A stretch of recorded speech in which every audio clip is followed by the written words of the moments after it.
Pessoal, então, dando sequência agora nos conteúdos do nosso, agora a gravação 4, então, do tópico 2, né?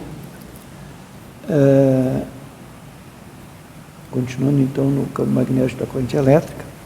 Agora vamos, então, para intensidade do campo magnético, representado, então, pela letra H, e permeabilidade magnética, representado pela letra grega Mi. Certo? Então, aqui, não confundir com micro, né, pessoal? Certo? Mesma letra, mas não vamos confundir. Porque é 10 a menos 6, aqui é Mi, que representa, então, permeabilidade magnética.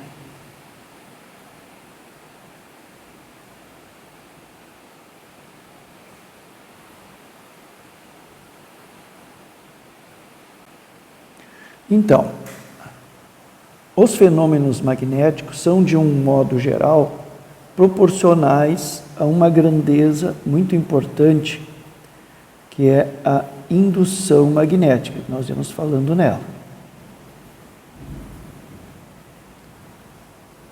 Então, o conhecimento do valor da indução é, portanto, indispensável na maioria dos problemas.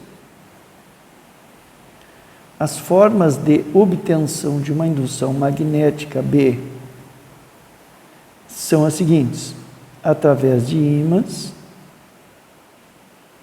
permanentes e através da corrente elétrica. Ou, né, então, a indução nós temos através de ímãs naturais, que a gente falou lá bem no início, mas ímã natural não produz trabalho, né? Então, nós temos ímãs permanentes, que foram criados por campos magnéticos da corrente elétrica, e através daqueles ímãs temporários, né, que nós chamamos ímãs da corrente elétrica. São todos da corrente, então esses dois são criados por corrente elétrica, mas na verdade foram criados por corrente elétrica de alguma forma, mas tem os permanentes e tem os ímãs temporários. Muito bem, isso que quer dizer aqui. Agora então, por questões didáticas, o estudo quantitativo será restringido apenas ao caso de produção de campo magnético por corrente elétrica. Certo? Uma vez que o estudo quantitativo dos ímãs permanentes não é de interesse imediato dos técnicos de nível médio. Certo? Aqui vamos dar um exemplo. Vamos lidar com motores, né? Passando essa disciplina, já vamos fazer motores 1. Motores elétricos, nós temos que ter ímãs temporários, ímãs que só produzem campo magnético quando percorrido por corrente elétrica. No momento em que retirou a corrente elétrica, esses ímãs têm que deixar de ser ímã. Como falei já em aulas anteriores, na aula anterior, se não fosse assim, nós teríamos o motor começava a girar e não pararia mais, né?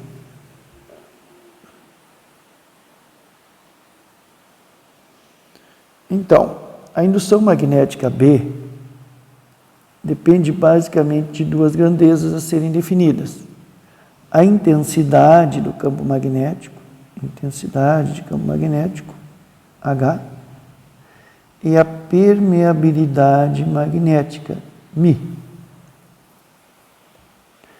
A relação entre a intensidade de campo magnético, permeabilidade magnética e indução em módulo é esta. Então, em módulo, né? A indução é igual a Mi que multiplica H.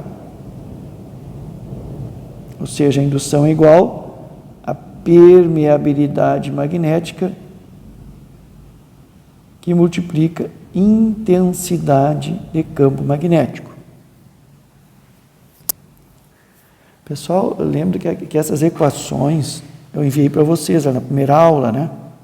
Tem todas as equações que nós vamos utilizar nesta disciplina. Vocês podem imprimir ou ter no lado de vocês a hora que vocês quiserem. Certo?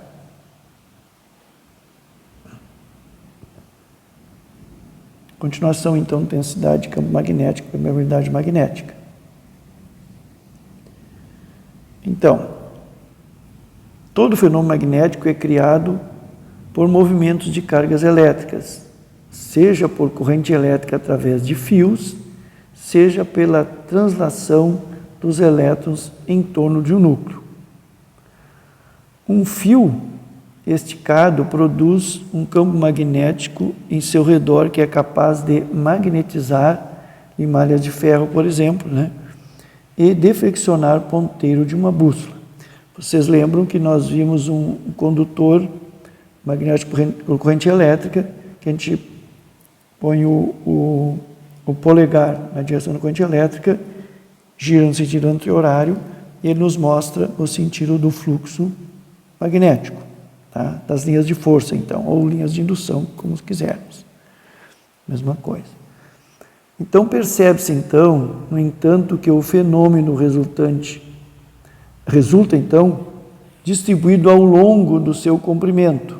Ou seja, então, o fenômeno esse de linhas de força, linhas de indução, ele ocorre ao longo do comprimento do condutor e perpendicularmente ao condutor. Então, são linhas concêntricas ao longo de todo o condutor, quando está percorrendo corrente elétrica, e concêntricas, né?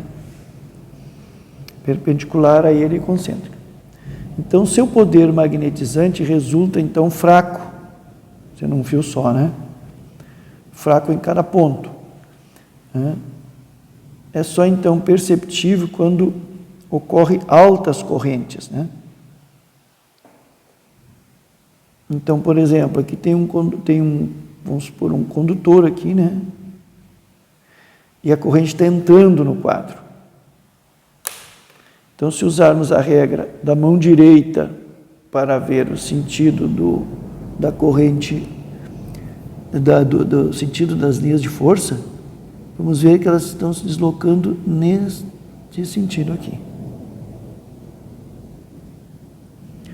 Bom, aqui está dito que nós já sabemos que a indução, o sentido da indução é sempre uma linha tangente à linha de força em cada ponto. Está mostrando aqui, ó. Agora, nós vamos saber também que o H, ou seja, a intensidade do campo magnético, também tem a mesma direção da indução. Certo? Então, H tem a mesma direção da indução. Certo?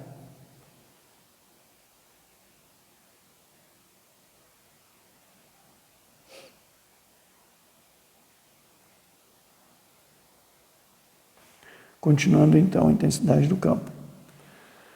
Foi dito, então, lá que um fio percorre corrente elétrica produz uma corrente normalmente pequena para as necessidades que podemos ter. Então, em pontos mais afastados do condutor, onde as linhas de força são mais compridas, há uma intensidade de campo magnetizante menor, ao ponto de serem necessário instrumentos muito sensíveis para perceber sua existência.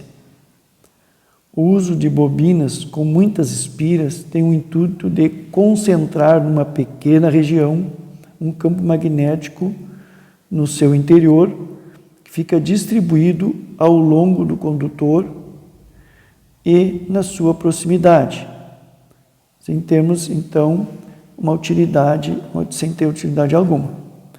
Então, aqui, por exemplo, se nós tivermos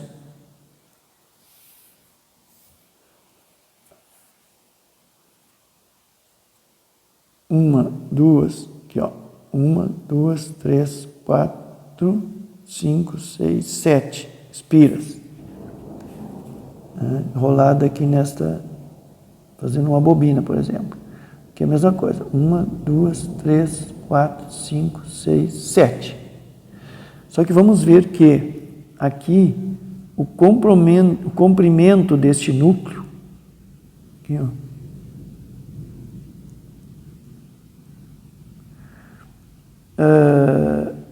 é bem maior que o comprimento desse aqui, certo? Esse L1 é bem maior que o L2.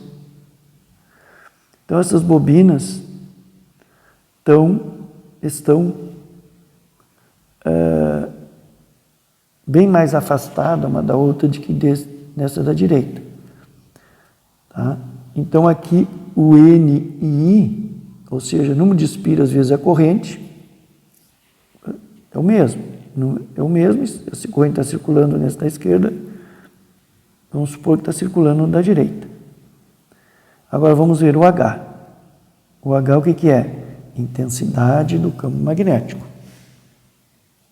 Para a mesma corrente, para um condutor enrolado mais próximo, ou seja, em torno de um núcleo menor, mais curto.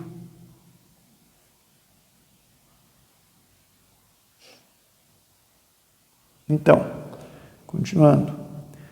Nos dois solenoides vistos no slide anterior, percebe-se então que o número de espiras e a corrente que atravessa é a mesma. No entanto, o comprimento das linhas de força em cada caso é diferente. Ou seja, o comprimento do circuito magnético é diferente.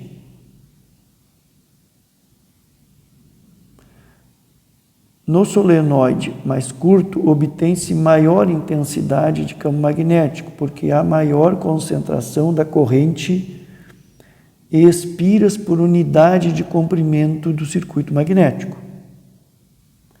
Então, sabe-se que o campo magnético é oriundo da corrente elétrica, no entanto, a geometria do condutor vai determinar o poder de magnetização que esta corrente produz. Será mais ou menos intensa. A fim de levar em conta o grau de concentração da corrente para efeitos de magnetização, foi criado então uma grandeza chamada de intensidade de campo magnético. Então, como foi dito, em alguns lugares ela é mais intensa, em outros lugares, conforme a geometria da bobina, por exemplo, ela vai ser mais ou vai ser menos intensa. Tem que apagar isso aqui. Não precisa, mas eu gosto de apagar.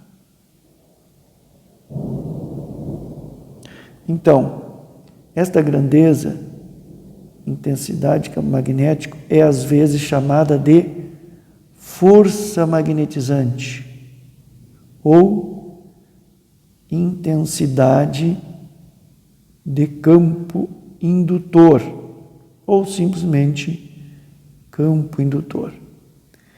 Então, se a gente vê o H, né, que é a intensidade de campo magnético, mas ele, em vez de dizer intensidade de campo magnético, diz força magnetizante, ou intensidade de campo indutor, ou campo indutor, vai estar falando sobre a mesma coisa.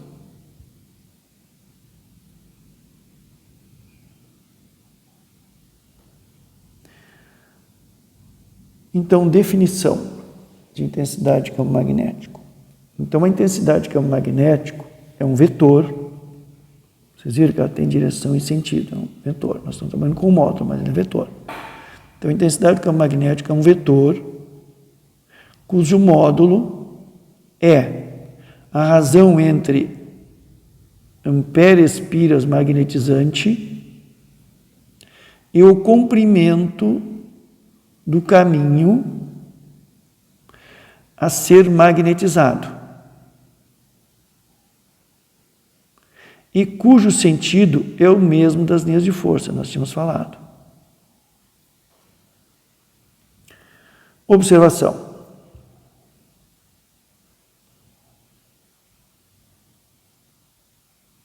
Observação, então.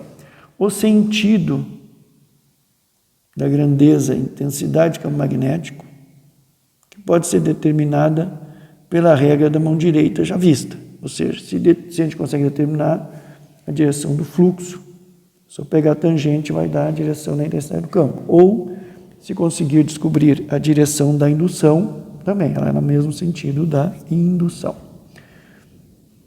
O comprimento do circuito magnético, né, a ser considerado depende, então, da geometria do mesmo.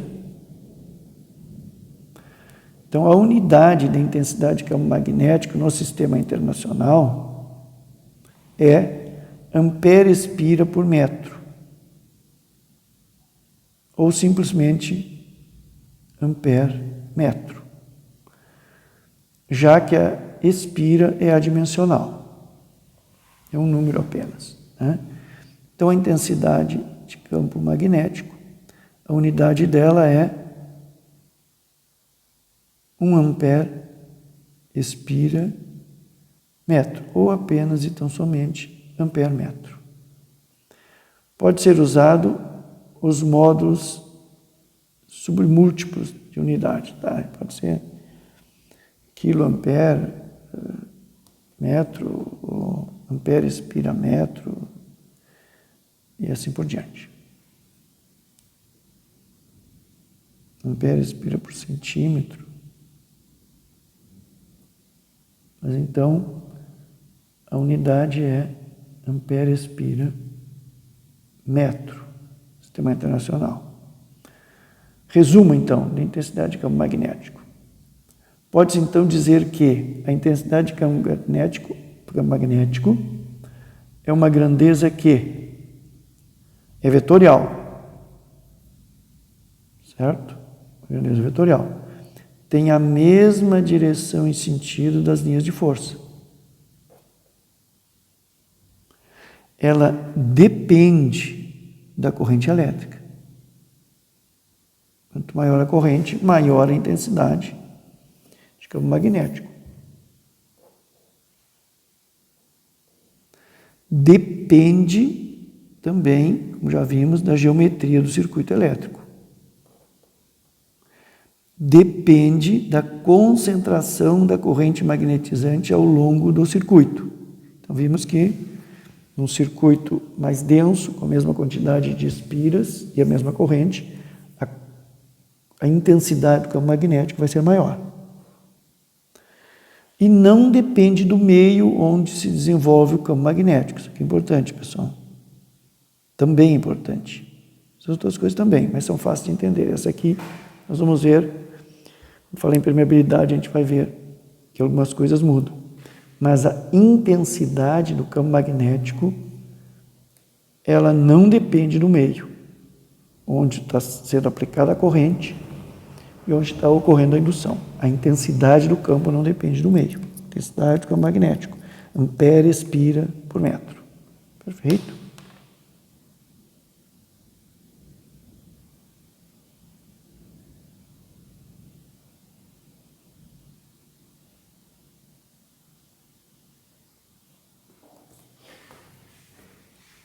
Vai o vídeo para vocês depois, né?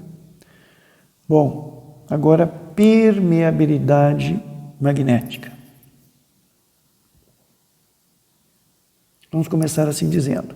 Nós temos 3 solenoides aqui, das mesmas dimensões. Tudo de comprimento L. 3 bobinas, né? Todas com comprimento L. Certo? Então,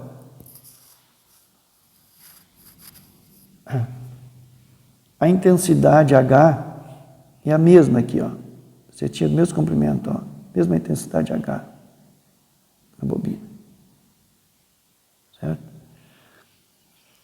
O número de espiras é o mesmo aqui, ó. N vezes I, ó. N e o I, quer dizer, mesmo produto, NI. O número de espiras é o mesmo, e a corrente é a mesma. Aqui, por exemplo, nós temos um núcleo, aqui, ó, de ar. Esse material aqui é ar. A bobina está enrolada numa lâmina, num cano, por exemplo, que é oco, tem ar dentro. Por exemplo, temos um M1, então, ou seja, permeabilidade magnética M1, certo? A primeira unidade é M, eu não tinha colocado aqui. Tinha falado lá atrás, mas não tinha colocado aqui. M é Mi, no caso, né? Não é M, é Mi. Mais parecido com esse aqui. Bom, então, esta outra, o material é ferro, essa do meio. E a da direita é uma liga especial. Dizendo que é especial, então supomos que ela seja de uma permeabilidade boa. Agora aparece ali a indução, ó. A indução bem pequena aqui, na da esquerda. Aumenta um pouco na do meio e aumenta bastante na da direita, certo? Então, dá para ver que a permeabilidade aqui onde é o ar, ela é muito pequena. Porque a indução não foi desenvolvida aqui. Prejudicou a circulação das linhas de força. Ou linhas de indução, que é a mesma coisa. Na do centro é mais ou menos. E na da direita ela é melhor. Então, olha o que diz aqui. Como se pode visualizar a ação de uma mesma intensidade de campo magnético, campo magnético H, produz diferentes induções e fluxo, né? A indução é diretamente proporcional ao fluxo, que percorre uma determinada área, que atravessa uma determinada área. Bom, então, em função do material por onde se estabelece o campo magnético. Então, isso ocorre em função do material. Por quê? Foi dito que aqui tem o mesmo comprimento de núcleo, tem a mesma corrente e o mesmo número de espiras. Então, a intensidade do campo magnético é a mesma. Agora, então, a indução muda, porque a permeabilidade, no primeiro caso, é baixa, no segundo caso, dá para dizer que é média, e no terceiro é uma permeabilidade alta, ou seja, uma permeabilidade boa. Permeabilidade. Continuando em permeabilidade. Não pulei, não pulei, não. Continuando em permeabilidade. Então, agora apareceu o Mi aqui. Bom, a grandeza que caracteriza a qualidade magnética do material é a permeabilidade magnética Mi. Esta é análoga à condutividade para os materiais elétricos. É análogo. Certo? Em materiais elétricos, a gente chama de condutividade. E nos materiais magnéticos, a gente chama de permeabilidade. Então, a permeabilidade magnética absoluta ou simplesmente permeabilidade é uma constante de proporcionalidade que relaciona a intensidade do campo magnético H com a indução, certo? Então, a permeabilidade, ela é uma proporcionalidade estabelecida entre a indução e o campo, aliás, e a intensidade do campo magnético. Isso é permeabilidade.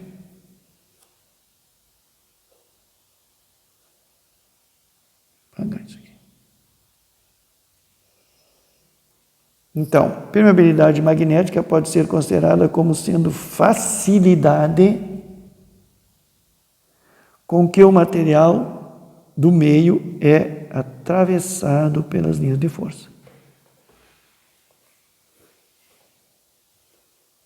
Não cai muito bem dizer que linhas de força circulam, mas atravessam superfícies, fica melhor para nós.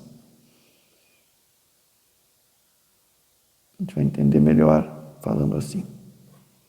Opa!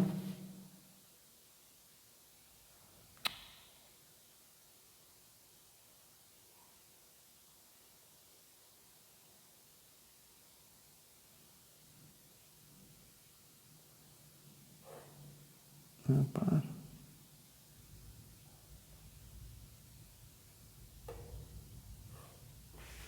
Agora, então, se a sua unidade, então, de permeabilidade magnética pode ser de permeabilidade magnética pode ser obtida através da unidade de indução magnética e de intensidade de campo magnético. Então, a indução magnética no sistema internacional é Tesla.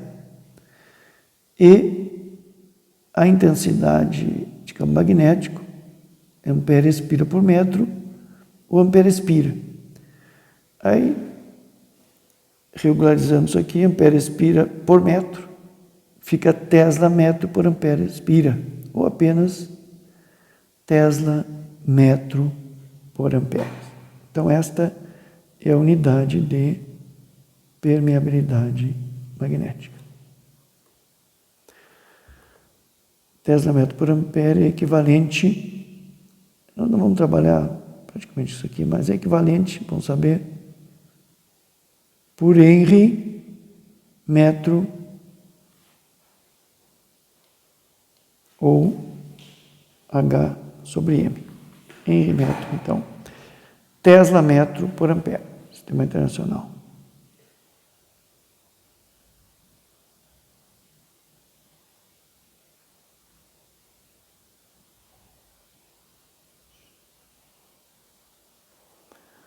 Continuando em permeabilidade. Então, no caso da eletricidade, tem-se condutividade nula nos materiais isolantes. No entanto, no magnetismo, não existe isolante magnético, certo? Agora, que é importante, um dos piores meios para a condução de campo magnético é o vácuo. Então, o vácuo é onde tem a permeabilidade pior, que nós chamamos de permeabilidade absoluta, tá?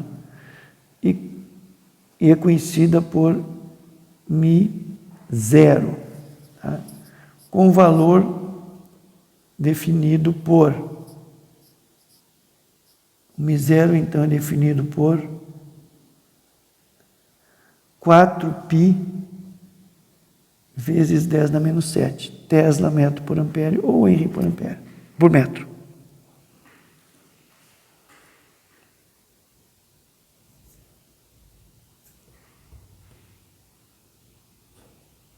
Então, esse meio vácuo é tomado, então, como referência na comparação entre materiais magnéticos. Importante, pessoal. O vácuo, esse meio, então,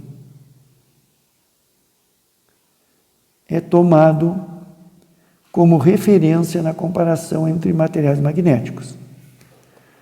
Em função disto, define-se, então, por permeabilidade relativa, μR,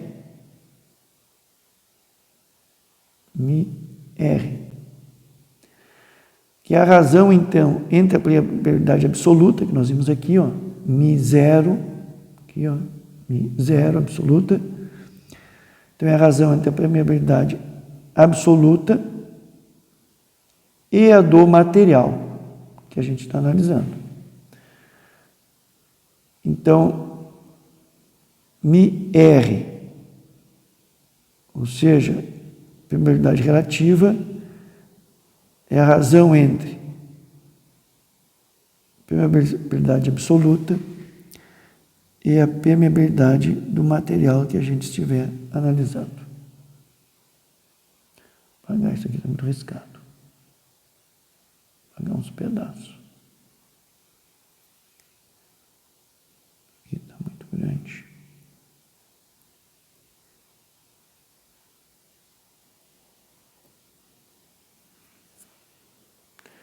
Então, μr, aí eu fiz errado ali, ainda bem que eu apaguei, fiz errado, eu botei o contrário. O μ relativo é o μ do material, eu botei invertido lá. Aqui, ó. μ do material sobre μ0, tinha colocado invertido, pessoal. Sobre o μ0. Este é o relativo. Então, a permeabilidade relativa de um determinado material é a permeabilidade do próprio material dividido pela permeabilidade absoluta, que é a permeabilidade do ar, né? Ou simplesmente permeabilidade, que a gente chama, né? Então, a unidade é adimensional, porque vai ser, por exemplo, tesla metro por ampere, tesla metro por ampere, todos são a mesma unidade. Então, a permeabilidade relativa é um número, né? É uma relação, para dizer melhor, é uma relação. Então, tem-se que, tocando de membro aqui, se quiser descobrir a permeabilidade do material, tiveres a relativa, tu usa a permeabilidade relativa do material vezes μ0, vai ter a permeabilidade do próprio material. Então, a permeabilidade relativa simplesmente diz quantas vezes o material é mais permeável que o vácuo. Então, a permeabilidade relativa, então, é relacionada ao vácuo. É quantas vezes ela é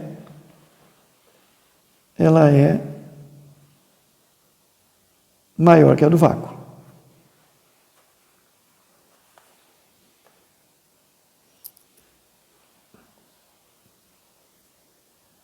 Vou apagar isso aqui.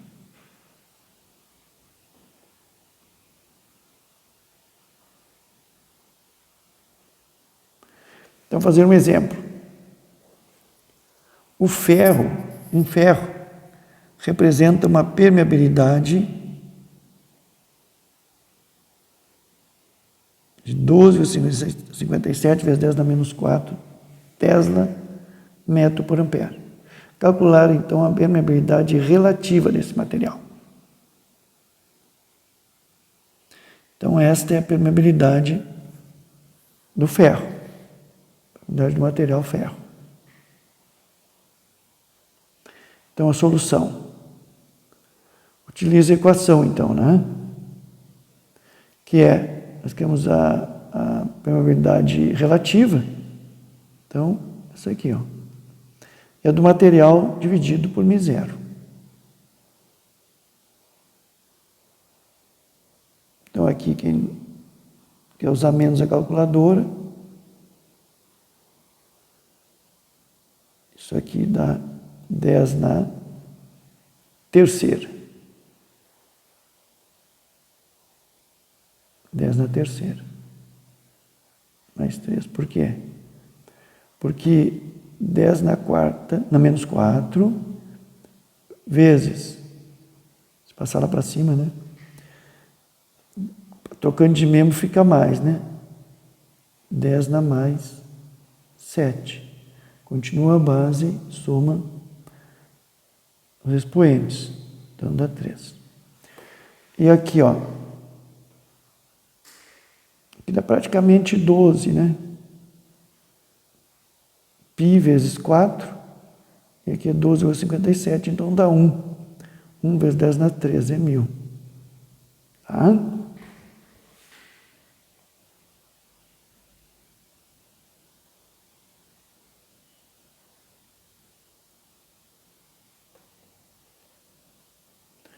A classificação dos materiais quanto à permeabilidade.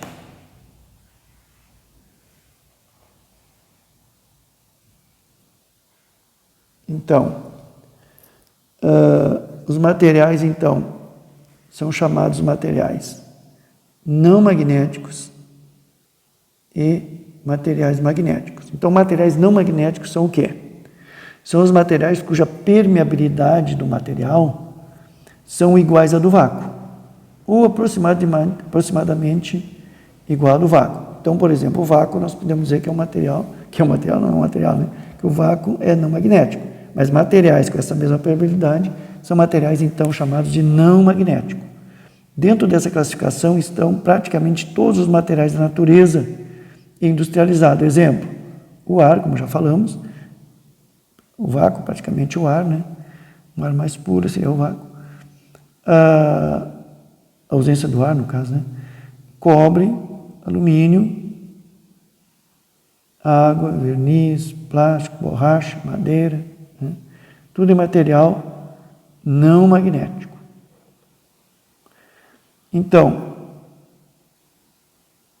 nesse caso, a permeabilidade do material é muito próxima de μ0, ou seja, da permeabilidade do vácuo. Então, o μ relativo do material sobre μ0, então o μ relativo, ou seja, a permeabilidade relativa desse material é 1, ou aproximadamente 1.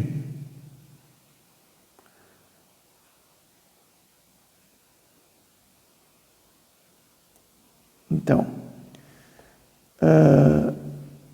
nos materiais não magnéticos, a permeabilidade não depende do valor da intensidade do campo magnético. Certo? Então, nos materiais não magnéticos, a permeabilidade ela não modifica com a intensidade do campo magnético. Agora, materiais magnéticos ou ferromagnéticos. Então, nesses materiais, a permeabilidade magnética normalmente é muito maior que a do vácuo. Então, dos materiais magnéticos. μ0, ou seja, μ do material, a permeabilidade do material, muito maior que a do vácuo. E a relativa, então, muito maior que 1. Certo? Em razão do quociente. Bom, nos materiais magnéticos ou ferromagnéticos, a permeabilidade é alta, porém é variável com a variação da intensidade do campo magnético, o que não é uma característica desejável, né, na maior parte das aplicações práticas.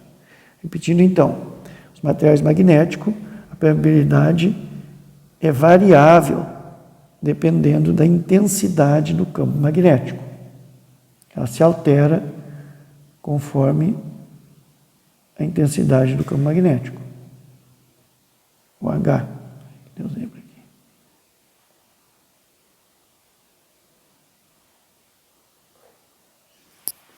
Agora, materiais magnéticos ou ferromagnéticos. Continuação. Materiais magnéticos ou ferromagnéticos resumem-se em poucos elementos. Ferro, níquel, cobalto. Né? A permeabilidade de algumas ligas dos mesmos, vamos ver conforme esta tabela aqui. Então, por exemplo, o níquel, a permeabilidade relativa dele é 50. Do cobalto, 60. Do ferro fundido, tem de 30 a 800. Do aço, de 50 a 5.000. Agora, chapa para dínamo, já é um material, não é puro, já aumenta, tem liga, uma liga. Chapa para transformador, também uma liga, ó, já é bem, chega a um valor bem maior. Ferro muito puro, 8.000. Você estão estudando já, né?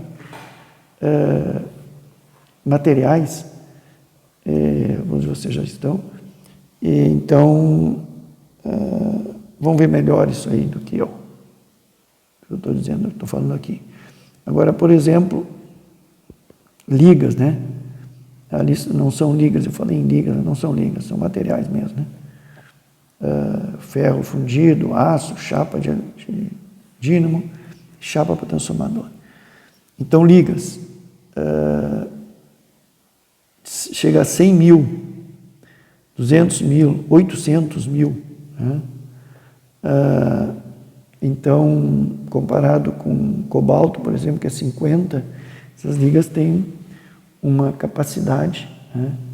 Então, de uma indução muito boa, ou seja, uma permeabilidade muito alta, né? Facilidade, então, para passagem das linhas de força, então, possibilitando uma grande indução. Certo, pessoal? Então, a relação entre a corrente elétrica e a intensidade do campo magnético. Nós vamos ver agora, então, no próximo vídeo.